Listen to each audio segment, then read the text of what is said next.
At 7 o'clock, we got New Mexico, who went 2-10 last year, traveling to number 23 A&M, who went 5-7. A&M favored by 28 points on ESPN. Let me go on my little tirade before I start. Why is A&M number 23 in the nation? I don't feel like we should reward teams for not making bowl eligibility and then making them a top 25 team the next year.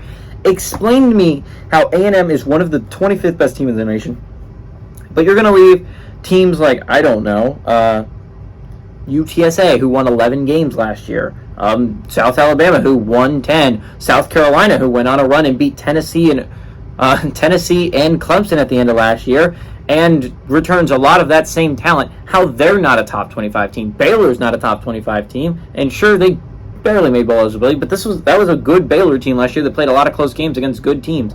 A&M got blown out by Florida, and as much as I love my Gators, you should not have gotten blown out by Florida last year. That was not a good football team to lose to. Badly. I'm a little bit annoyed that A&M is a top 25 team. I don't think they should be. Miles Kendrick for New Mexico went 84-143 last year, threw for 863 yards. Worst touchdown-interception ratio I've ever seen, by the way. 3 touchdowns to 7 interceptions is awful. Nathaniel Jones on the ground had 118 carries for 544 yards. And Jordan Porter had 22 catches for 312 yards and 2 touchdowns. Hayden King through the air for A&M went 104-187, threw for 1,220 yards. And we're talking about one of the worst touchdown-interception ratios for both teams. Hayden King went 7 touchdowns and 6 interceptions. King probably will not start this year. I'm going to go with probably not. Devon Achane had 196 carries for 1,102 yards and 8 touchdowns. Again, Achane's left for the NFL, though, and the one part about A&M that was watchable last year is gone. Evan Stewart had 53 catches for 649 yards and 2 touchdowns. A&M leads the series all-time 5-0, ranging from 1926 to 2021. One possession it's only been a one-possession game once, and that was in 2008.